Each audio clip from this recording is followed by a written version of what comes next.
Hello दोस्तों, नमस्कार। आप सभी लोगों का अपने इस YouTube चैनल में स्वागत है। आज हम लोग जनरल स्वास्थ्य के बारे में कुछ मल्टीपल चॉइस क्वेश्चन का एनालिसिस करेंगे, जो कि नीट या अदर कम्पिटिटिव एग्ज़ाम्स के लिए बहुत ही महत्वपूर्ण है। आइए हम देखते हैं कि इनको कैसे किया जाता है। इन प्रश्नों का विश्लेषण हम करेंगे एक एक करके। जो फर्स्ट क्वेश्चन है, एमनियोसेंटेसिस के बारे में क्या सही है। तो यदि आप एमनियोसेंटेसिस के बारे में पढ़े होंगे तो आप लोग जानते होंगे कि इसमें से एम्ब्रियो में जो एमनियोटिक फ्लूइड होता है उसमें एम्ब्रियो का कुछ सेल्स निकल करके हमेशा उसमें जाती रहती है। उस लिक्विड को नीडल के माध्यम से निकाल करके उसमें हम गुणसूत्र की विषमता का अध्ययन करते हैं, या फिर जो जैव रासायनिक जांच है उसकी जांच हम करते हैं। अर्थात ये जो विकल्प है, चार विकल्प है कि द्रव का निकालना, तो ये सबको पता है कि हम फ्लूइड निकालते हैं, एमनियोटिक फ्लूइड निकालते हैं। तो एलेंटोइक द्रव का निकलना सही है क्योंकि हम द्रव निकालते हैं। गुणसूत्र की विषमता के अध्ययन, ये भी सही है। गर्भवती की जैव रासायनिक जांच होती है, ये भी सही है। अर्थात इसमें से सभी के सभी विकल्प सही हैं, अर्थात ये सभी हो जाएगा इसका। बहुत ही बढ़िया क्वेश्चन था। आइए अगला हम देखते हैं। जनसंख्या विस्फोट का कारण है। आखिर जनसंख्या हमारी जो बढ़ रही है, इन चार विकल्प में से उसका कौन सा कारण है। अधिक व्यवसाय का होना। यदि अधिक व्यवसाय है तो क्या इससे जनसंख्या बढ़ जाएगी। जनसंख्या बढ़ने का अधिक व्यवसाय कारण नहीं है। यदि युद्ध नहीं हो रहा है तो क्या जनसंख्या बढ़ जाएगी।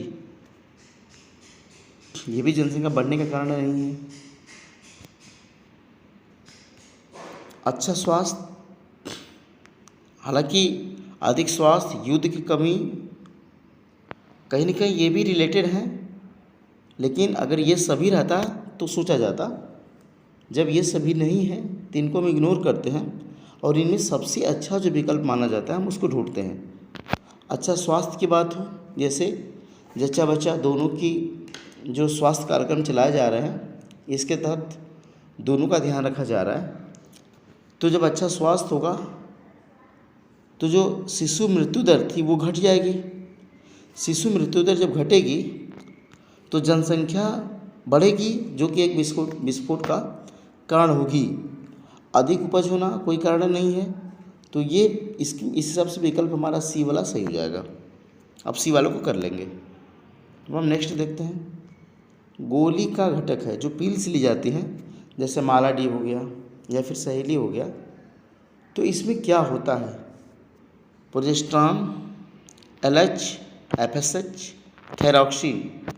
तो आप जान लीजिएगा, जो भी पिल्स होती हैं, ओरल पिल्स जो मुंह के द्वारा ली जाती है और ये काम में आती है गर्भ निरोधक गोली के रूप में, तो इसमें से या तो अकेले प्रोजेस्टेरॉन हो सकता है या प्रोजेस्टेरॉन प्लस एस्ट्रोजन हो सकता है जो पिल्स है। तो यहाँ प्रोजेस्टेरॉन विकल्प में दिया हुआ है। यदि एस्ट्रोजन रहता तो सोचना पड़ जाता। यहाँ केवल विकल्प में प्रोजेस्टेरॉन है, तो हमारा जो आंसर हो जाएगा वो हो जाएगा progesterone. No doubts, pills progesterone and estrogen के बने होते हैं, इसलिए यहाँ पर प्रोजेस्टेरॉन विकल्प दिया हुआ है, तो ऑप्शन ए सही हो जाएगा। MTP है, मेडिकल टर्मिनेशन ऑफ प्रेगनेंसी है MTP। तो ये है क्या। हम इसमें साफ साफ इसका फुल फॉर्म पूछा हुआ है। तो यहाँ देख सकते हैं, यहाँ लिखा हुआ पहला विकल्प दिया हुआ है, फर्स्ट विकल्प मेडिकल टर्मिनेशन ऑफ प्रेगनेंसी। तो MTP आपका यही सही हो जाएगा। बहुत ही ईजी है। अब हम नेक्स्ट क्वेश्चन देखते हैं। जन्म नियंत्रण के लिए कौन सी विधि सही है।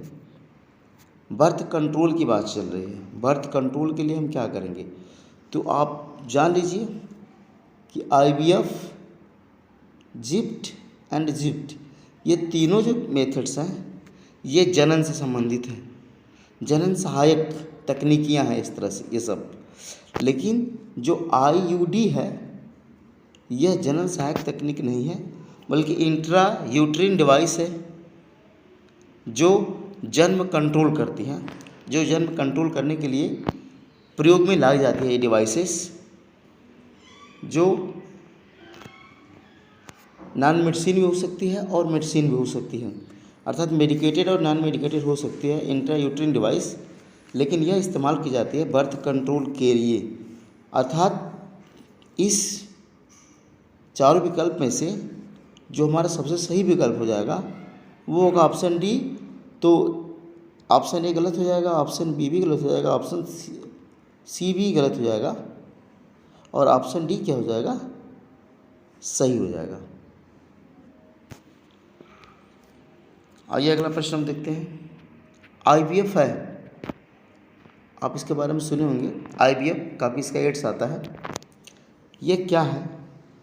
तो अभी हमने इसके बारे में बात किया कि जो IVF है, इंट्रा विट्रो फर्टिलाइजेशन, यह एक प्रकार की तकनीक है जो जनन में सहायता करती है। तो हम कह सकते हैं IVF, इस हिसाब से ऑप्शन बी आपका सही हो जाएगा, सहायक जनन प्रौद्योगिकी। आइए हम नेक्स्ट देखते हैं। लैंगिक संचारित रोग है, अर्थात लैंगिक संचारित रोग का मतलब ये हुआ वह रोग जो सेक्सुअल इंटरकोर्स के दौरान एक व्यक्ति से दूसरे व्यक्ति में ट्रांसमिट होते हैं, अर्थात मेल से फीमेल में या फीमेल से मेल में ट्रांसमिट्स हो रहे हैं, अर्थात सेक्सुअली ट्रांसमिट हो रहे हैं। तो इनमें से कौन सी रोग है?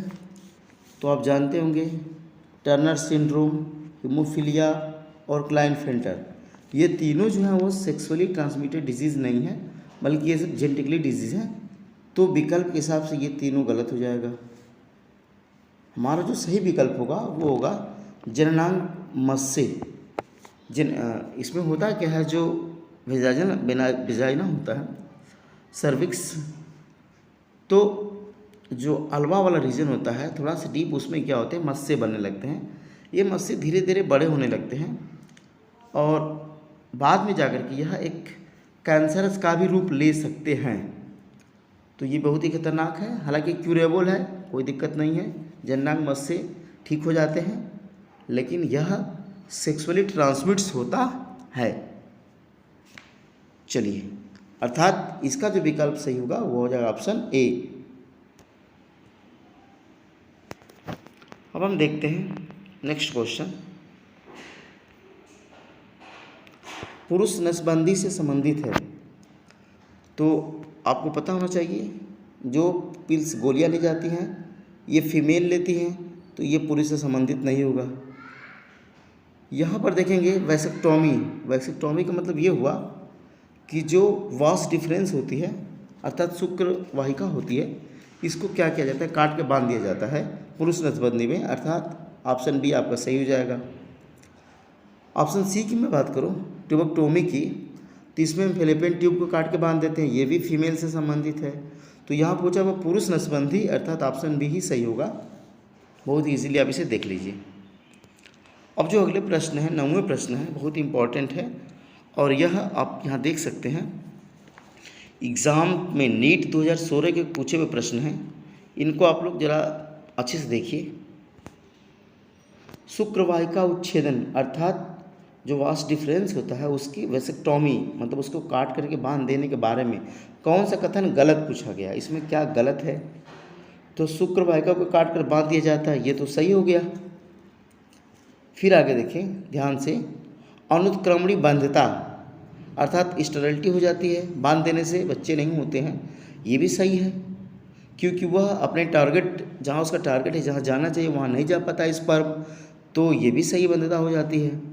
फिर वीर्य में शुक्राणु नहीं बनते हैं। वीर्य में जो सीमेन होता है, सेमाइनल वेस्किल से जो लिक्विड मिलता है उसमें स्पर्म नहीं जा पाते हैं, क्योंकि वास डिफरेंस को हम काट के बांध देते हैं। तो यह भी सही है। इसका मतलब ऑप्शन ए सही हो गया, ऑप्शन बी सही हो गया, ऑप्शन सी सही हो गया। तो ऑप्शन डी ही होना चाहिए गलत। एपिडिडायमिस में शुक्राणु नहीं होते, बिल्कुल गलत है, क्योंकि एपिडिडाइमिस में शुक्राणु बनते हैं लेकिन वो शुक्राणु नहीं जा पाते हैं जहाँ उनको जाना है। यूरेथ्रा से होते हुए फीमेल के बॉडी में नहीं जा पाते हैं, क्योंकि वो क्या बोलते हैं वास डिफरेंस, इसको काट के बांध देने से आगे नहीं बढ़ पाते हैं। तो इस क्वेश्चन के हिसाब से हमारा विकल्प कौन सा सही हो जाएगा? ऑप्शन डी सही हो जाएगा। ये देख लीजिए, बहुत ही अच्छा क्वेश्चन है, नीट में पूछे गए हैं क्वेश्चन। अब हम अगला प्रश्न देखते हैं। अंतःपात्री निषेचन अर्थात इन विट्रो फर्टिलाइजेशन द्वारा निर्मित 16 से अधिक कोरक खंडों वाले भ्रूण को स्थानांतरित कर दिया जाता है। अब आप जरा सोचिए कि जब जागुट बनता है फिर उसके बाद सेल डिवाइड करती है, तो उन खंडों को हम बोलते हैं ब्लास्टोमियर्स। अब ब्लास्टोमियर 1 से 2, 2 से 4, 4 से 8, 8 से 16 इस तरह से डिवाइड्स होते हैं। तो जब 16 से अधिक वाले ब्लास्टोमियर बन जाते हैं तो इनको हम, झालर का मतलब फिमरी, यहाँ आप देख लीजिए, झालर का मतलब फिमरी, तो फिमरी में ट्रांसफ़र करते हैं, या सर्विक्स में करते हैं, या फिर यूट्रस में करते हैं, या फिर फेलोपियन ट्यूब में करते हैं। तो आपको पता होना चाहिए कि जब 8 से कम होता है या फिर 8 तक होता है तो उसको हम फेलोपियन ट्यूब में करते हैं। 8 से अधिक हो जाता है तो इसको हम सीधे कहाँ पर ट्रांसफ़र करते हैं? यूट्रस में, अर्थात विकल्प हमारा सी सही हो जाएगा। आइए हम अगला प्रश्न देखते हैं।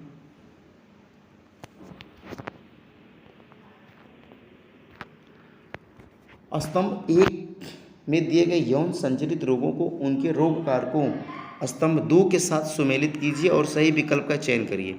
ये भी नीट 2017 का पूछा हुआ क्वेश्चन है, ध्यान देंगे आप लोग इस पे। यहाँ कहा जा रहा है सुजाक, सिफिलिस। अब यहाँ देखिए, यदि आप पढ़े होंगे तो पहले आप उन चीज़ों को ढूंढिए जो सबसे आसान होती है। तो आपको पता है कि एड्स, HIV वायरस, देखिए 2017 में पूछा होगा, जहाँ एड्स की बात होगी तुरंत आपके दिमाग में HIV की बात आ जाती है। तो ये तो बहुत ईजी हो गया। अब हमारा बचा सुजाक, सिफिलिस। तो आप जानते होंगे जो सुजाक होता है उसको हम बोलते हैं गोनोरिया, और सिफिलिस को बोलते हैं हिंदी में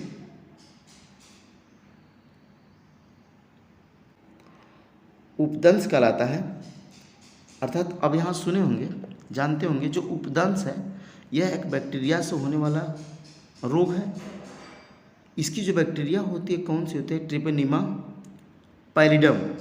ये बात मैं बता चुका हूँ आप लोगों को। अर्थात यहाँ पर ट्रेपोनिमा दिया हुआ है तो सीधे सीधे आप पहले सिफिलिस को मिला दीजिए, तो सिफिलिस का हो जाएगा आपका ट्रिपेनिमा। आपने 3 से मिला दिया। अब आइए, सुजाक बच गया गोनेरिया। तो सुजाक का जो होता है ये भी बैक्टीरिया से होने वाला है, ये भी सेक्सुअली ट्रांसमिटेड डिजीज़ है, नेसेरिया गोनोरी द्वारा होता है।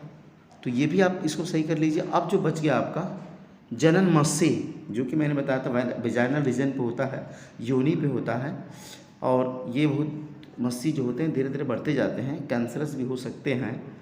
तो ये जो होता है, जो मस्से बनते हैं, ये बनता है ह्यूमन पेपिलोमा वायरस अर्थात HPV। आप इसके बारे में जानते होंगे, अगर नहीं जानते तो आप लोग इसे नोट कर लेंगे, बहुत ही इम्पॉर्टेंट चीज़ है। क्योंकि अगर आप इसके बारे में जानते होंगे तो HPV दिमाग में आपके तुरंत आ गया होगा, ह्यूमन पेपिलोमा वायरस, HPV। तो अब इसके हिसाब से जब आप मिला लेंगे तो आप विकल्प को देखिए, जो विकल्प हैं इसमें ढूंढिए। तो जो विकल्प है इसको जरा आप देखिए फटाफट, विकल्प के हिसाब से क्या हो रहा है, ध्यान से देखिए। यहाँ देखिए, आपने अभी क्या मिलाया कि जो सुजाक है वो हो रहा है नाइसीरिया से। तो 1 का 2, अर्थात पहले का देखिए 2 किस में है, तो पहले का 2 मिल रहा है ऑप्शन ए में। पहले का 2 किस में मिल रहा है? ऑप्शन ए में। जबकि दूसरे का 3 भी ऑप्शन 1 में मिल रहा है। फिर तीसरे का 4 ये भी मिल रहा है ऑप्शन ए में, और चौथे का 1, अर्थात हमारा जो ऑप्शन होगा वो ऑप्शन ए सही हो जाएगा। तो देखा आप लोग कैसे बनाया जा रहा है क्वेश्चन, बहुत इजीली आप समझ गए होंगे। अब हम आगे देखते हैं नेक्स्ट क्वेश्चन। आज हम लोग अगला प्रश्न देखते हैं। कॉपर मोचित IUD अर्थात इंट्रा यूट्रिन डिवाइस में कॉपर आयनों का क्या कार्य होता है? तो आप जानते हैं जो कॉपर टी या तरह तरह के जो उपकरण लगाए जाते हैं इंट्रा यूट्रिन डिवाइस, उसमें से Cu+2 आयन निकलते हैं जो क्या करते हैं, स्पर्म के मोबिलिटी को कम कर देते हैं या उसे निषेचन के जो क्षमता होती है, कैपेसिटी होती है, उसको भी घटा देते हैं। तो इसके हिसाब से आपका विकल्प ए सही हो जाएगा। बहुत ही बढ़िया क्वेश्चन है और इजी क्वेश्चन है, क्योंकि जितने भी IUD हैं, कॉपर टी या कॉपर 7 या मल्टीलोड 375 जो भी हैं, ये आप जरूर देख लेंगे क्योंकि बहुत ही इम्पोर्टेंट है। आइए हम नेक्स्ट देखते हैं। एक दंपति जिसके पुरुष में शुक्राणु की संख्या बहुत कम है, उसके लिए निषेचन की कौन सी तकनीक उचित रहेगी? अर्थात कोई ऐसा पुरुष है जिसके अंदर स्पर्म या तो बहुत कम बन रहे हों या वो स्पर्म को फीमेल बॉडी में इंसेमिनेशन कराने में सक्षम ना हो, तो इसके लिए हम क्या करते हैं, डायरेक्ट उसके यूट्रस में स्पर्म की एंट्री करवाते हैं। अर्थात इस प्रोसेस को हम बोलते हैं कृत्रिम वीर्यसेचन। क्या बोलते हैं, सुनो जरा आप लोग एक बार फिर पुनः, कृत्रिम वीर्यसेचन, या इसको हम और किस नाम से जानते हैं, इंट्रा यूट्रिन इंसेमिनेशन IUI अर्थात अंतः गर्भाशय वीर्यसेचन। कृत्रिम वीर्यसेचन को हम इस नाम से भी जानते हैं। आइए अगला प्रश्न देखते हैं। गर्भ निरोधक सहेली, सहेली क्या है? ऑलरेडी हम बता चुके आप लोगों को, मालाडी, सहेली, ये सब गर्भ निरोधक गोलियां हैं, पिल्स हैं जो महिलाएं इस्तेमाल करती हैं। तो क्या इसमें जो विकल्प दिया गया है, ये भी प्रश्न नीट 2018 का है, देख लीजिए आप लोग। एक IUD है अर्थात इंट्रा यूट्रिन डिवाइस है? नहीं है, क्योंकि यह एक गोली है। मादाओं में एस्ट्रोजन की सांद्रता को बढ़ाती है। तीसरा विकल्प आप लोग देखिए, इसके बाद फिर बताइए कि क्या हो सकता है। गर्भाशय में एस्ट्रोजन ग्राही को अवरुद्ध करती है तथा अंडों के रोपण को रोकती है। तो ये बिल्कुल ऑप्शन सी सही है। यह जो रिसेप्टर्स होते हैं उनको अवरुद्ध करके जो एग होते हैं उसके इम्प्लांट को रोकते हैं, अर्थात इसका विकल्प सी सही हो जाएगा। बहुत ही बढ़िया क्वेश्चन है, आप इन प्रश्नों को जरूर देखेंगे एक बार पुनः, क्योंकि इन फ्यूचर इससे क्वेश्चन आएंगे तो आपको दिक्कत ना हो। आइए अगला हम देखते हैं। निम्न में से किस गर्भ निरोधक तरीकों में हार्मोन भूमिका अदा करता है? अर्थात आपको ध्यान देना होगा कि जिसमें हार्मोन रिलीज होता हो। तो ये जो 4 ग्रुप है, जो ग्रुप ए है, स्तनपान अनार्तव अर्थात जो मदर्स लैक्टेशन बच्चों को मिल्क फीड करती हैं, उनके अंदर हार्मोन का लेवल जो होता है, जो एक ओवुलेशन या मेंस्ट्रुअल साइकिल के लिए जिम्मेदार होता है, उसका लेवल कम रहता है। तो इसका मतलब कि यह हार्मोन जो है इस पे इसकी भूमिका निभा रहा है एक तरह से गर्भ निरोधक की तरह, क्योंकि उस दौरान प्रेगनेंसी नहीं हो पा रही है और जो भी गर्भ निरोधक होते हैं वो प्रेगनेंसी को रोकते हैं। अर्थात ए में जो स्तनपान लिखा हुआ है अर्थात मिल्क फीडिंग जो है वो तो हार्मोन की भूमिका रोल कर रहा है। सेकेंड जो गोलियां हैं, हमने बताया था जो पिल्स हैं, इमरजेंसी पिल्स है, चाहे डेली लेने वाली जो पिल्स हैं, गोलियां हैं, जैसे मालाडी हो गया, फिर सहेली हो गई, तो इसमें क्या होता है, हार्मोन जो होते हैं प्रोजेस्टेरॉन तथा एस्ट्रोजन का एक तरह से उपयोग किया जाता है। तो ये भी है हार्मोन वाली, इसमें भी हार्मोन की भूमिका है गोली में। तीसरा आपातकालीन गर्भ निरोधक गोलियाँ अर्थात इमरजेंसी पिल्स। बहुत सारी पिल्स ऐसी होती हैं जो इमरजेंसी होती हैं, जैसे अनप्रोटेक्टेड सेक्स करने के बाद यदि आप चाहते हो कि नहीं प्रेगनेंसी ना हो, तो विद इन 72 आवर्स अर्थात 72 घंटे के अंदर, कभी कभी तो आप इसे 5 दिन के अंदर अगर ले लेते हो तब भी ये काम कर जाते हैं, लेकिन मोस्ट जो सूटेबल समय होता है वह ये होता है इमरजेंसी पिल्स लेने का कि 72 घंटे के अंदर आप यदि गोली को ले लेते हैं, इमरजेंसी पिल्स को ले लेते हैं, तो जो प्रेगनेंसी होती है उसको नहीं होने देगी। तो ये भी हार्मोन पे डिपेंड है, क्योंकि ये भी जो गोलियां होती हैं ये भी, इसमें भी एस्ट्रोजन्स और प्रोजेस्टेरॉन्स होते हैं। अर्थात जो ऑप्शन ए है ये सब के सब हार्मोन पे आधारित है, अर्थात इसमें हार्मोन की भूमिका है। तो हमारा जो आंसर है वो तो मिल गया हमें, ऑप्शन ए में ही मिल गया। ऑप्शन बी क्या कर रहा है इसको भी हम देखते हैं। रोध विधियाँ, जो रोकने की विधियाँ हैं, बहुत सारी विधियाँ हैं जो बिना हार्मोन की हैं, तो ये सही नहीं होगा। स्तनपान अनारता तो सही है, लेकिन जो गोलियाँ भी सही हैं, लेकिन बी वाले में जो फर्स्ट लिखा हुआ है रोध विधियाँ, ये नहीं है, इसका मतलब ये ऑप्शन नहीं होगा। सी वाला भी देखते हैं, जैसे कॉपर टी है, गोलियां है, या फिर तो इसमें भी कॉपर टी आ गया जिसमें हार्मोन का कोई रोल नहीं है, तो ये भी विकल्प सही नहीं होगा। ऑप्शन डी भी वही देख लीजिए, गोलियां आपातकालीन गर्भ निरोधक, ये दोनों तो हैं, लेकिन रोध विधियां ये भी हार्मोन पर डिपेंड नहीं करती है। तो अर्थात इसके हिसाब से जो मेरा विकल्प सही हो रहा है वो ऑप्शन ए हमारा सही हो गया। मोस्ट इम्पॉर्टेंट क्वेश्चन है, आप लोग इसे जरूर पढ़ लेंगे। नेक्स्ट हम देखते हैं, हार्मोन मोचक अंतः गर्भाशयी युक्तियाँ का चयन करो। यहाँ कहा जा रहा है ऐसी युक्ति, ऐसी डिवाइस जो क्या करती हो, हार्मोन रिलीज करती हो। तो हार्मोन कौन रिलीज करता है, आइए हम इसको देख लेते हैं। अब जो कॉपर टी वाले ग्रुप के थे, जो भी जैसे मल्टीलोड 375 है, लिपलेस लू है, अब जहाँ ये है इसका मतलब ये हमारा ऑप्शन जो है वो हार्मोन रिलीजिंग नहीं है। ऑप्शन डी भी हार्मोन रिलीजिंग नहीं है, क्योंकि इसमें भी लिपलेस लू लगा हुआ है। फिर हम ऑप्शन ए देखेंगे, यह भी LNG-20 तो है, ये तो हार्मोन रिलीज करता है, लेकिन जो वाल्टस है यह हार्मोन रिलीज नहीं करता है। ऑप्शन हम सी देखें तो प्रोजेस्टार्स एंड LNG-20 ये दोनों हैं जो हार्मोन रिलीजिंग डिवाइसेज हैं। तो इस हिसाब से हमारा जो विकल्प है वो ऑप्शन सी सही हो जाएगा। ये बहुत इंपॉर्टेंट है, ये दोनों हार्मोन रिलीज करते हैं, इसे भी आप नोट कर लेंगे, बहुत ही इंपॉर्टेंट है। चलिए अब हम नेक्स्ट देखते हैं, निम्न में कौन सा यौन संचरित रोग पूर्णतः साध्य नहीं है, अर्थात पूरी तरह से ठीक नहीं होता है। इनमें से कौन सा रोग है जो पूरी तरह से ठीक नहीं होता है। तो आइए हम देखते हैं, सुजाक है, ये ठीक हो जाता है, नो प्रॉब्लम।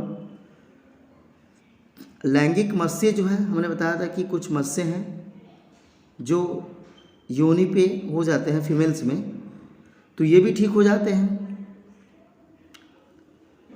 ऑप्शन सी कह रहा है जननिक परिसर, तो ये इंपॉर्टेंट है, यही हमारा सही होगा, क्योंकि जो जननिक परिसर्प होते हैं यह जल्दी ठीक नहीं होते, पूरी तरह से साध्य नहीं होते। जैसे अगर हम बात करें हेपेटाइटिस बी की बात कर ले, या फिर एड्स की बात कर ले, या फिर जननिक परिसर्प की बात कर ले, ये पूरी तरह से साध्य नहीं है। अर्थात उसके हिसाब से ऑप्शन सी हमारा सही हो जाएगा, क्योंकि सुजाक, लैंगिक मत्स्य और क्लेमीडिया जो है ना, ये सारे के सारे क्या हैं, ठीक हो जाते हैं। ऑप्शन सी हमारा सही हो जाएगा। आइए हम नेक्स्ट देखते हैं, निम्न स्तंभों का मिलान कर सही विकल्प का चयन करना है। ये सारे क्वेश्चन आप यहाँ ध्यान दीजिए। यहाँ देखिए नीट 2019 और ये नीट 20 में पूछा हुआ है, तो अब समझ लीजिए प्रश्न कितना इंपॉर्टेंट है। आइए हम देखते हैं, मिलान करिए आप, विकल्प के हिसाब से मिलान करना है। तो अपरा यहाँ लिखा हुआ है, अर्थात जो प्लेसेंटा है वो कौन सा हार्मोन रिलीज करता है, तो आप जानते होंगे मानव जरायु गोनेडोट्रोपिन, अर्थात ये तो बिल्कुल ईजी, आप ऐसे मिला लीजिए। फिर जोना पेलोसिडा क्या है, आपको पता है सेकेंडरी उस साइट के ऊपर एक लेयर है जोना पेलोसिडा की, उसके ऊपर कोरोना रेडिएटा होता है, अर्थात यह एक अंडाणु की परत हो गई, नो डाउट्स, ये मिला लीजिए। फिर बल्बो यूरेथ्रल ग्लैंड्स, ये कहाँ पाई जाती हैं, तो आपको पता होना चाहिए बल्बो यूरेथ्रल ग्लैंड जो होती है वो मेल में पाई जाती है और इसका काम होता है लुब्रिकेशन का या कुछ गंध उंध जैसे यहीं से मिलती है। तो अर्थात यहाँ से सिसिन का गंध हो गया, जो पेनिस पे गंध आती है वो बल्बो यूरेथ्रल ग्लैंड्स की वजह से आती है। लीडिंग सेल सबको पता है कि ये क्या करती है, एंड्रोजन हार्मोन को रिलीज करती है जो स्पर्मियोजेनेसिस या स्पर्मेटोजेनेसिस के लिए काफ़ी इम्पोर्टेंट है। तो अब इसके हिसाब से आप विकल्प देख लो, क्या विकल्प होगा। जब आपने इसको मैच कर लिया तो उसके हिसाब से प्लेसेंटा मान लीजिए है आपका मानव, जोना पेलुसिडा है अंडाणु, बल्बो यूरेथ्रल क्या कर रही है, शिश्न का स्नेहक है, और लीडिंग सेल क्या कर रही है, एंड्रोजन। अर्थात पहले का हो रहा है दूसरा। तो आप विकल्प देखो जरा यहाँ पे आप लोग, पहले का दूसरा और दूसरे का तीसरा, दूसरे का तीसरा और तीसरे का चौथा, अर्थात इस हिसाब से हमारा विकल्प ए सही है। देखो जरा आप लोग, पहले का ए हो गया, सॉरी पहले का दूसरा हो गया, दूसरे का तीसरा हो गया, तीसरे का चौथा हो गया और चौथे का पहला हो गया।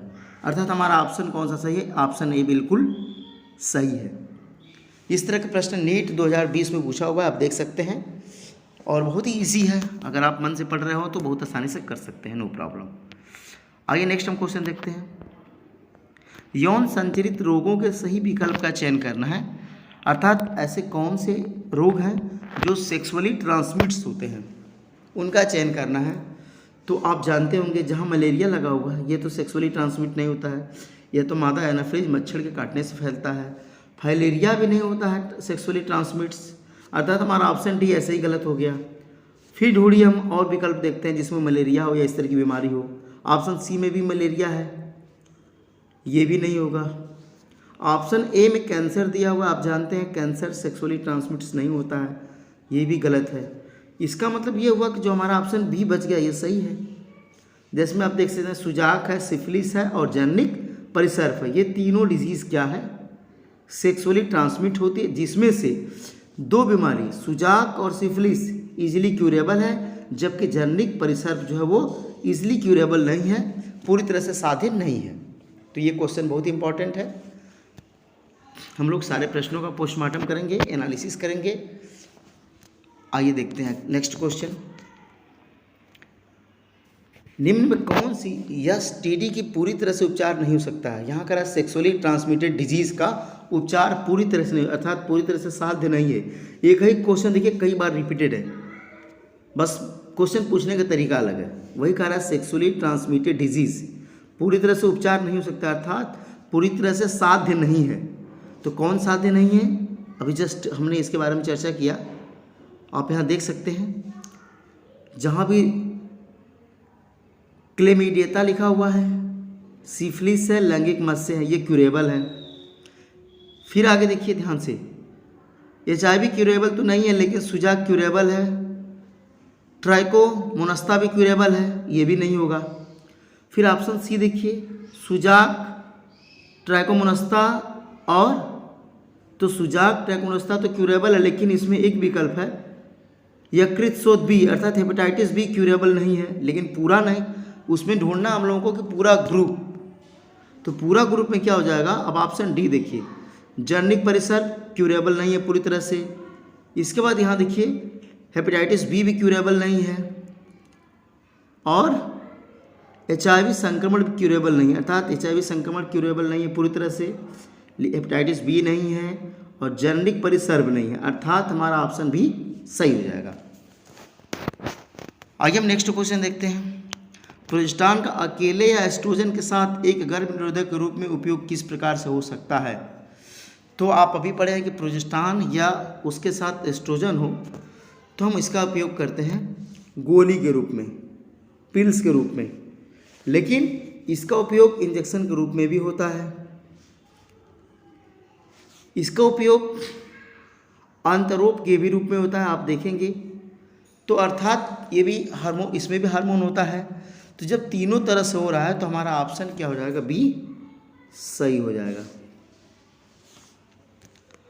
ये भी क्वेश्चन नीट 2020 में पूछा हुआ है। आइए हम नेक्स्ट क्वेश्चन को देखते हैं।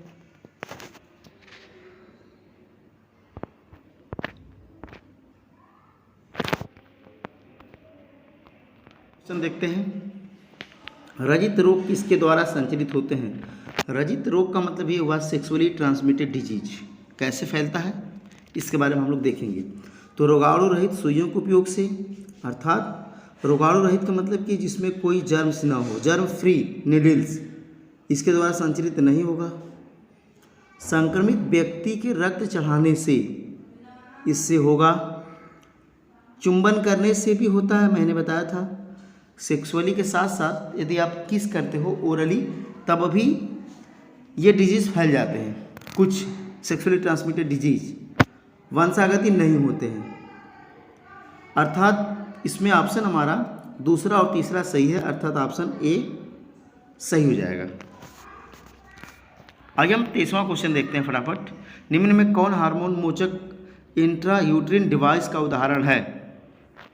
तो यहाँ आप देखिए फटाफट, निम्न में से हमने बताया था कि इंट्रा यूट्रिन डिवाइस का उदाहरण, लेकिन हार्मोन रिलीजिंग तो कॉपर 7, कॉपर टी और मल्टीलोड 375 ये तीनों हार्मोन रिलीजिंग नहीं है, एलएनजी हार्मोन रिलीजिंग है।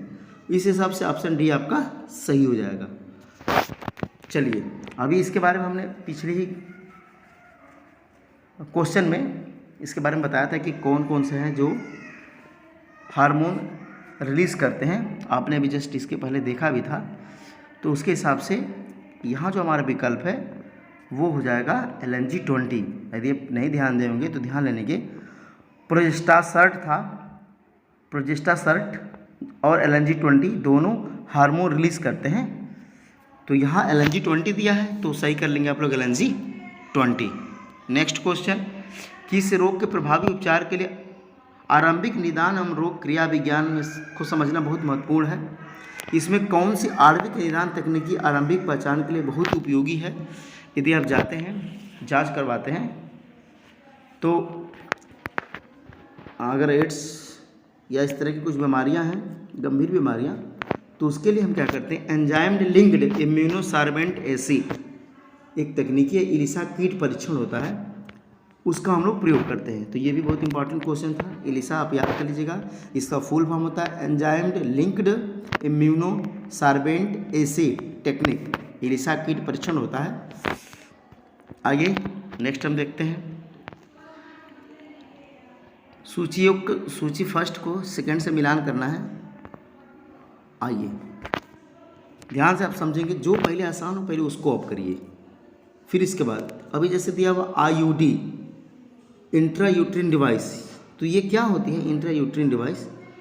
आपको पता है इसका काम क्या होता है? ये डिवाइस क्यों लगाई जाती है कि स्पर्म को जो होते हैं उसके प्रवेश को रोकने के लिए। क्या करते हैं, स्पर्म के प्रवेश को रोकने के लिए। इसका मतलब ये हुआ कि अब हम प्रवेश, अब लेकिन विकल्प यहाँ 2 दिया हुआ है। ये डिवाइस क्या करती है, जैसे कॉपर प्लस 2 निकलता है तो वो क्या करता है कि गर्भाशय में शुक्राणुओं की क्रिया को क्या कर देता है, कम कर देता है, अर्थात उसके फागोसाइटोसिस करने लगता है। तो उसके हिसाब से क्या हो जाएगा, हमारा विकल्प जो है, ध्यान से आप समझेंगे और समझने का प्रयास। जैसे मान लीजिए पहला विकल्प जो भी ढूंढिए ईजी वाला ढूंढिए। जैसे आपको यहाँ लिखा हुआ है नलिका उच्छेदन, अब यहाँ नलिका आ गया, ट्यूब। ये ट्यूब का काम क्या होगा आपको पता होना चाहिए। ट्यूब का काम क्या होगा कि डिम्बवाहिनी नलिका को हटाना, अर्थात दूसरे का तो चौथे का चौथा मिल गया। अब ध्यान से समझिएगा, जब चौथे का चौथा मिल गया, अब इजी ढूंढिए और क्या है।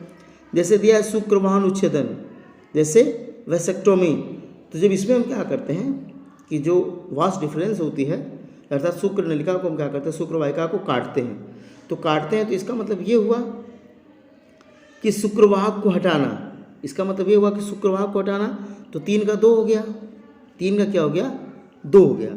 अब क्या बचा, हमने बताया था डिवाइसेस जो है वो क्या करते हैं, गर्भाशय में शुक्राणुओं की फैगोसाइटोसिस कर देती हैं। तो बच गया एक कप लगा लीजिए सीधे सीधे ऐसे, तो 1 का 1, 2 का 3, 1 का 1, 2 का 3 और 3 का देखिए ध्यान से, 3 का क्या होगा 2 और 4 का 4, अर्थात नीचे इसके हिसाब से विकल्प आप देख लीजिए कि कौन सा विकल्प आपका सही है।